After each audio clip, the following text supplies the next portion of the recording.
According to historians, the wheel was created during the 4th millennium BC. The world was never the same after. This wonderful contraption has since given birth to cars, bikes, bouncy balls, unicycles, Jigglypuff's neutral bee, planes, wagons, the truck that killed Brian Griffin, and so much more. Some claim the wheel is the most historically significant thing humanity has ever created, influencing every single creation we've made after in one way or another. And to the people who say that, I ask you, can you please make Larry the Lobster that important? Please, I'm the only one who loves this freaking idiot. Please, God, please, please, please. SpongeBob is a very inconsistent series. It's been around forever, so it makes sense. But it's still a coin flip on what you'll get every single episode.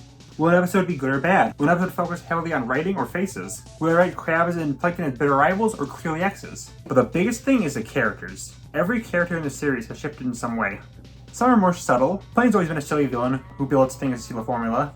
But now he's got a more tragic side and a better relationship with Karen. Sandy completely 180'd from being a nice newcomer girl next door who loves her state to being a tech genius. Squidward was more or less the same. Patrick went from primarily being lazy to full-blown moron. Krabs got greedier. Pearl and Mrs. Puff upgraded to the main cast. A lot has happened. With that said, I genuinely think the most interesting evolution in SpongeBob is Larry the Lobster. Look, most people know who this guy is. He's a lifeguard, the friend who hangs around Sandy. He's generally a nice guy, but can be a bit arrogant at points. And he's also a gym nut who's obsessed with getting fit. But like, what have you actually thought of Larry the Lobster? As I've said, most of the secondary characters have been upgraded to mains, like Karen, Miss Puff, Pearl, heck, even Bubble Bass. Flying Dutchman is still a freaking character, but he remains ridiculously iconic and beloved. Merman and Mark Boy were retired over a decade ago, but are still some of the most beloved characters in the franchise. Even incidentals like Fred and Tom have become so iconic that Nick gives them special treatment. But Larry? He's just kind of set dressing. He'll never be a headliner. He's no one's favorite character. He's just kind of a character that happens to exist. But I love Larry. I'm his #1 fan. So I'm going to get to the bottom of this.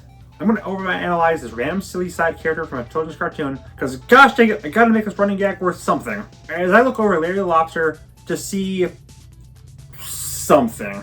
I hope to God I think of a main thesis for this video before it ends. So there's one question I want to answer while making this. How did Larry come to be? What was the creation process to this beloved side character?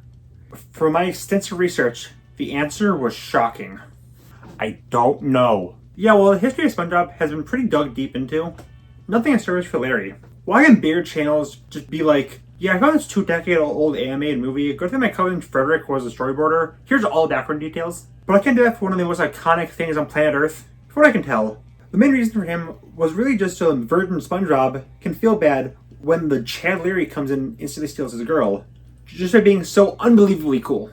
I like that in his original appearance, Larry was just genuinely a nice guy. He really does just ask how everyone's doing, is a man of the people doing whatever they want, and when SpongeBob stages him, he just simply asks him to sign his pants.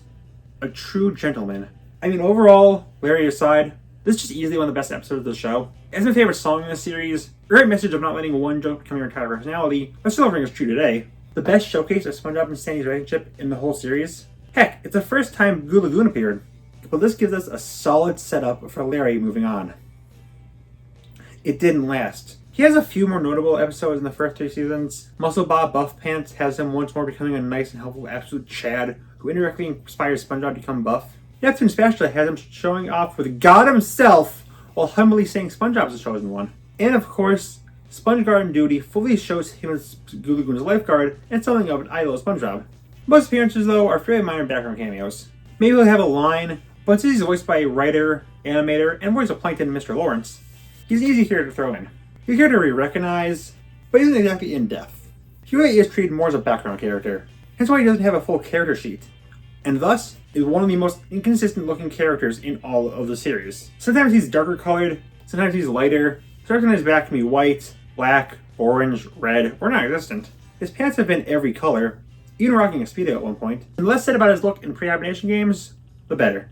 But from the classic series, we have a pretty good foundation on where to take Larry. He's a very nice guy, so he may be rude when people like him. He's very humble, which is shocking when he's like objectively better than anyone else in town. He's on great terms with Sandy, he's on good terms with SpongeBob, who's very slightly jealous of him. There's a bit of admiration. He tends to hang around Goo Lagoon, but can venture off. There's a lot to his character with only 2 real major appearances at this point. So they ignored it. The middle seasons of the show were rough for Larry. Season 4 and 5 had him exclusively in minor cameos and bit parts. Heck, he only appeared once in Season 5. I guess he was considered important enough to appear with the rest of the main cast for a certain scene, but said scene was when allocated a version to one Squidward Blob, so it's not a good thing. Season 6 though really starts playing ball again, with the episode A Life in a Day. SpongeBob and Patrick are tired of being lame losers they are, and get inspired by Larry's extreme lifestyles and coolness and decide to, if you will, live like Larry. This version of Larry is a lot more of a jerk. Unlike that underlying niceness that radiates through his pores in the original episodes, this Larry is a lot more openly rude and destructive and has a massive ego. You can see the downfalls and standardization happening, but admittedly, he's not all the way there. Larry is admittedly a small part of this episode. But from what we can see of the guy, he's still a lifeguard, he's still actually pretty smart, being able to calculate a trajectory of an arrow in a short time, and he even calls SpongeBob for missing his advice. Don't throw yourself around willy-nilly, just live life to its fullest. Too bad the episode just kind of ends, since it's an episodic kids comedy show that isn't going to hold in deep characters like Larry. Also, why is he yelling and scared that he's about to fall into the reef of a sharp rocks? Just let go of the rope, idiot. The rest of season 6 is just cameos for Larry. But I do want to mention the episode Pet or Pests. This episode has SpongeBob trying to get rid of some baby worms he accidentally adopted. And at one point, Larry offers to take them. What's he planning on doing with them? You know, nothing. Just eating the babies alive! I'll repeat, it's your turn, buddy. You're only one of the unfunny meme running gag gang who hasn't tried to eat a child. Season 7 has him in cameo heck. He has no major appearances here. I do appreciate it touching back on his friendship with Sandy and SpongeBob though, and someone's in the kitchen with Sandy and Abrasive side respectively, but again, it's only minor scenes. And both characters weren't themselves, so it doesn't really do much. It's easy to forget that Sandy sees Larry as an equal at this point, and that SpongeBob idolizes Larry. I do want to note the episode SpongeBob's Last Stand though. Already a really weird episode, with environmental messages, and SpongeBob and Patrick becoming the Beatles, and a fairly bleak atmosphere overall. A moment that always stuck with me was at the end, where SpongeBob is trying to bulldoze Plankton's highway. Of all the characters to first join SpongeBob, it's Larry to come take the charge. This is always so weird to me. Like, wouldn't a more notable character like Sandy work better? Why is he the big guy to step up? Rewatching the episode, it's notable he was the first person SpongeBob went to initially to stop Plankton's plan. The person he went to after was Merman and Barnacle Boy, who are like the third person after Larry to help. So it couldn't be referenced to that scene. Maybe it's because he's a stereotypical strong guy? But the whole point is everyone needs to work together to push. So it can't be that. My best guess? They need a background character, one to represent how anyone can stand up and make a difference. And since Larry is mostly seen as a minor character on the same level as a random background fish, he was chosen. He's still notable enough to be recognized, but ultimately, he's still a background character. But hey, they have a fair setup. Not as strong as the first two seasons. He's still friends with SpongeBob and Sandy. He's a competent enough lifeguard. He's kind of nice, I guess, but still mostly focused on himself. He's still Larry at least. Let's ruin that. Season 8 fully crafted his coffin. All his appearances this season were just minor cameos and brief appearances. The closest thing to a notable appearance was SpongeBob's Family Vacation, where SpongeBob tricks him and some other notable characters to watch his slideshow of Family Vacation. Which immediately after the slideshow starts, the setup just gets abandoned. No characters to start appearing in the story at all. Genuinely, this didn't need to be a flashback episode. Just have the whole episode be a road trip. Or if you're going to have the setup, have other characters like commentate over it or something. Honestly, the idea of SpongeBob tricking all of his friends to join a house party based off their interest is a good idea for an episode. Maybe he decides to actually do all the activities with his friends, but needs to balance having to shuffle through multiple people at once or something. Instead, no. It's meaningless. I mean, I guess his frozen face off. It's a solid cameo, but it does have Larry with a freaking buff as heck worm joining the snail snow race. This race was a distraction by Plankton to get all of Bikini Bottom out of the way to reach to the formula, and Karen directly says he's leaving everyone to freeze to death. So since Larry isn't one of the characters we see in the end, he canonically froze to death in this episode. The only other notable appearance from Larry this season was Plankton's good eye. Not because he does anything notable in it or anything, but simply because it was his last appearance in the series for a full 4 years. Admittedly though, season 9 was major for him. While he only appeared 3 times, 2 of those were fairly notable. Squid Plus 1 has Squidward invited to a big party, but there's a +1 policy, so he searches for a friend. He goes to Larry. The two actually hook up pretty well, which makes sense since this is my favorite Quick Expert ship. Larry shows off his epic moves, Squidward and him start a band, then Larry says he's going to make a protein shake before the event. And he gets like, really upset when Squidward mocks them? Like he says protein shakes are his life and it saved him, and like, where did this all come from? Why does he become a womp when Squidward insults him? I think this marks a point of no return for Larry, sadly. This is where he goes from a full character to just being one trait. It really took him longer than Krabs and Sandy and a few others. For from here on out, all I cared about is getting fit and exercising. Plus that being way more of an egotistical jerk than before. Larry's gym, though, is a huge shakeup. This is his first important role in nearly a decade. All about Larry opening up a gym where he promises to make everyone who enters ripped. Also, the first day is free. Because your first visit is free! However, since he has to do paperwork, he gets so out of shape he needs SpongeBob to take over. Honestly, it's a fun episode, but it's hard to look at it and not think, this is it. This is the point of no return. I guess I should mention the infamous deleted scene this episode has. In the actual episode, a fish brings donuts to the gym, and Larry knocks it out of his hand. Originally, this was going to happen, but then immediately after Larry shoves a glass in his mouth and forces him to bite down on it. A weirdly very violent scene that goes way beyond even the more jerkish showings Larry has. Besides that though, Larry's mostly a bit player, but he does have a bit more notable appearances in Feral Friends. One of the modern season's best showings, where at a party, a moon mutates the cast to their primitive forms, including Larry. Honestly, he doesn't have to be here, but I appreciate him being notable enough to be in the inner circle of friends and analyze as a real lobster like the other characters were. Season 11 has a few deleted scenes that, unlike Larry's gym, remove him from the episode entirely, plus some more notable episodes where he's just at a gym or exercising as a cameo. However, it does give us Larry the Floor Manager, where they do such an obvious joke that I'm shocked took this long to do. You got 2 red crustaceans, why have Larry take over for crabs? The episode starts good. I like this where it immediately goes to Larry to protect him from the angry crabs. I like that he's just so nice and epic that he can just hug the anger out of crabs.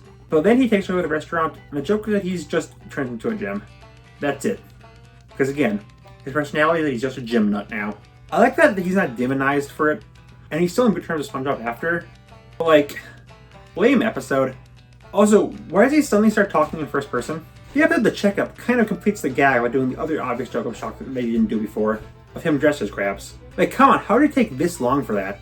Also, shout out Appointment TV. Not a super big Larry episode, but after SpongeBob wastes his whole day helping people when he wanted to watch a new Mermaid Man episode, everyone he helps decide to recreate the episode so he can watch it, with Larry as Mermaid Man. It's really cute.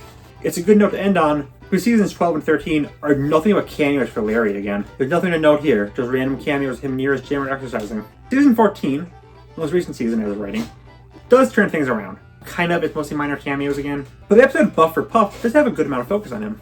He's finally back to being a lifeguard, where he saves Mrs. Puff from drowning, which makes Krabs jealous. So he decides to get ripped, going to, of course, Larry's gym. At least in this episode, Larry's back to his nice self. It's a decent blending of old and new. While I wouldn't say this is a good episode overall, it is a good Larry episode, which I'll take. Even if he looks like one of those do-it-yourself Mario mold plushies. Besides that though, at the start of the series, you would definitely see promise for Larry, but he quickly got flanderized and pushed into the background, really just becoming a glorified extra. There's not much reason to live like Larry. So the show is a slow, painful ride to push him into the background and make him more one-dimensional. How's the side stuff for Larry? There's not much for his appearances in the Patrick Star Show. They're all just minor cameos. The modern episodes, and especially Patrick's show, love to reference old episodes and memes, and just be generally more meta, so obviously I'm gonna throw Larry in at random points. Not much to say here. For Camp Coral though, he's much more important. The show ages down the cast and put them all in summer camp, with Larry being one of the house leaders, being a group of jocks. He's even more flanderized here than before, being a stereotypical jock that only cares about working out or lifting weights, constantly calling everyone bro, once again speaking in first person, which I guess is just now his quirk.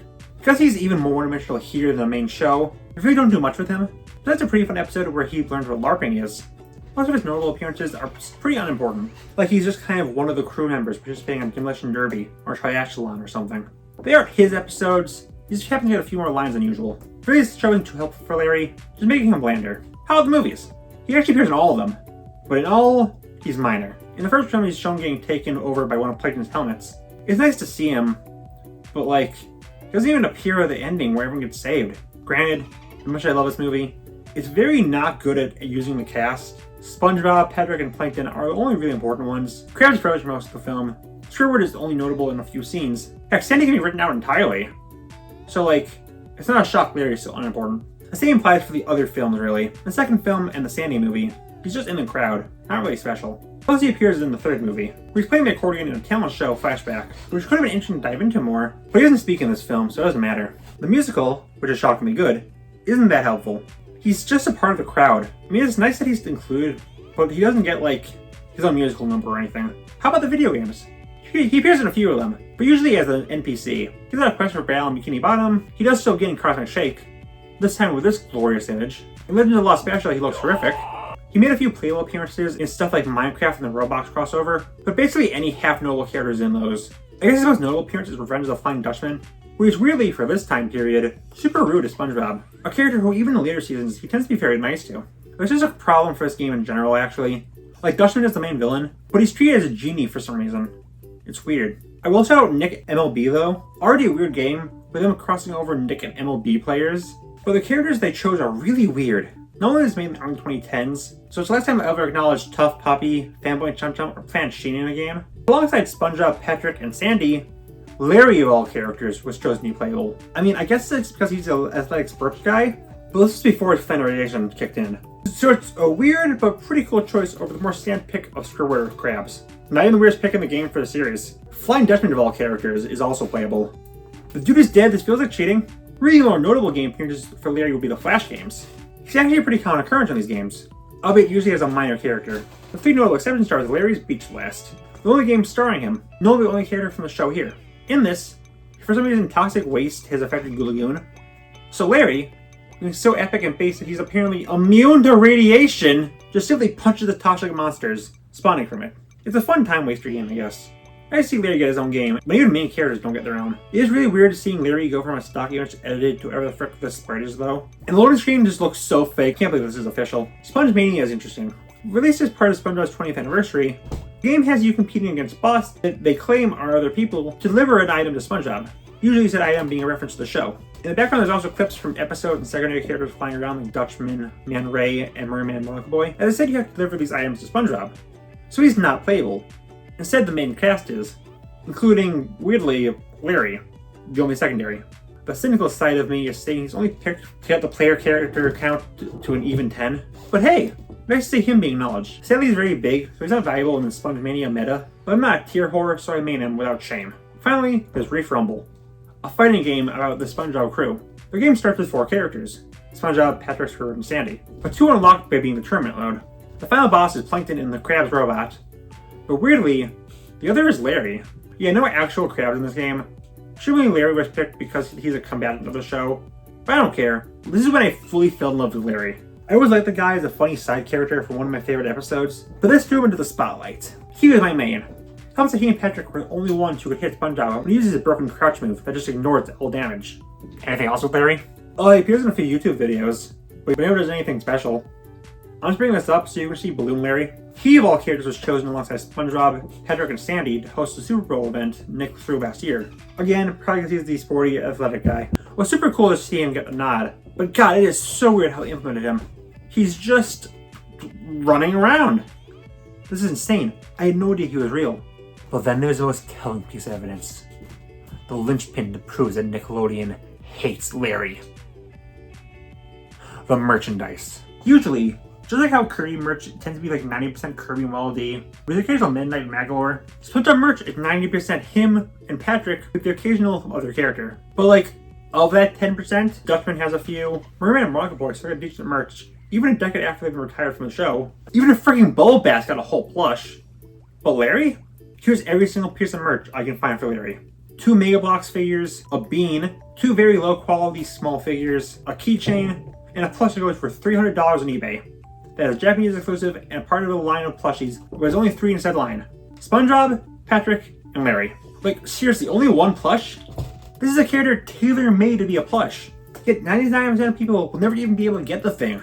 You want to go to Japan because you're a weeb? I want to go to Japan and get a Larry plush. We are not the same. It really goes to show that Nickelodeon has forgotten Larry the Lobster. Yeah, I still got a thesis for this. I don't know, man. It feels so sad to see what happened to Larry. The first 6 seasons really give him a lot of promise, but it was simply easier to make him a one-note jerk who just likes exercising. That's probably why the fanbase barely acknowledged him as much as the rest of the side cast, because Nick doesn't give you a reason to. He's just a glorified background character who happens to get a few episodes to himself. But like, if the My Leg guy get a whole episode to himself, and be a super recurring character, and get merch and be treated as his whole individual instead of a random background character, why can't Larry? His relationships with SpongeBob, Sandy, and Squidward are all really interesting, and all 3 of them can be explored more in depth. Just give him more than being a jock. Sadly, with the modern show being more focused on fan service, and Larry only having one notable meme to his name, one that can't be remixed easily, he's doomed to just be a side character, and not a beloved one like Flying Dutchman or the superheroes. Just set dressing. He's the eternal third wheel, Which means we did reinvent the wheel. That's right, baby. I tied it in. Thematic parallels. It all comes together. Like poetry, baby. It rhymes. But hey, at least Larry gets it easy knowing one thing. At least he isn't Squilliam. We are never seeing that fricker again. But seriously, please donate to my Patreon. 0% of it will go to improving my videos. 100% will go to getting me that freaking Larry plush. Truly a hard body. Look at those guns.